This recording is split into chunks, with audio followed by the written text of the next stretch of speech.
সবাইকে সুপ্রভাত। তো স্নান করে আগেই চলে এলাম রান্নাঘরে। উঠে সবার প্রথম কাজ হলো চা বসানো, আর চা বসিয়ে মেয়ের সুজিটাও বসিয়ে দিলাম। আজকে ওকে ভাত দেবো না, সকালে একটু সুজি করে দেবো। ও না রেগুলার ভাত খেতে ভালোবাসে না। আর এদিকে হাজবেন্ডও উঠে গেছে, আর সবার জন্য আজকে চা করে নিলাম। মেয়ের জন্য একটু সুজি বসালাম। কালকে রাতে দই বসিয়েছিলাম, আর দইটা দেখো কি সুন্দর হয়েছে, একদম চাক কাটা, খুব সুন্দর দই হয়।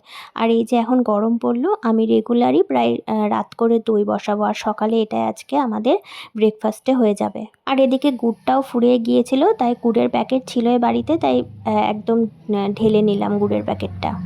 চা তো হয়ে গিয়েছে, চা নামিয়ে নেব। চা খেয়ে দিয়ে তারপর যাব স্নান করতে। আর আজকে চায়ের সাথে শুধুমাত্র বিস্কুটই নিয়েছি।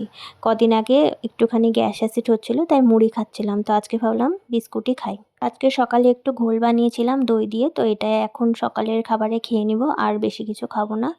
সকালে আমার খুব একটা ভারী খাবার ভালো লাগে না খেতে।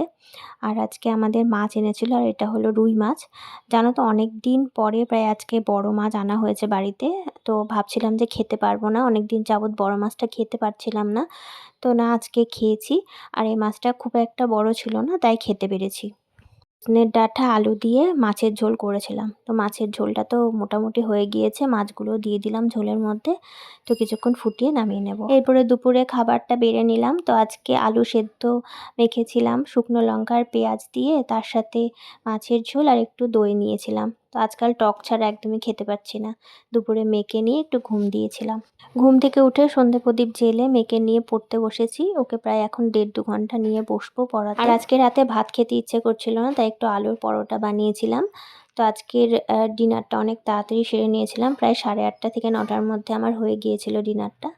তো চলো, আজকের ব্লগটা এইটুকুই।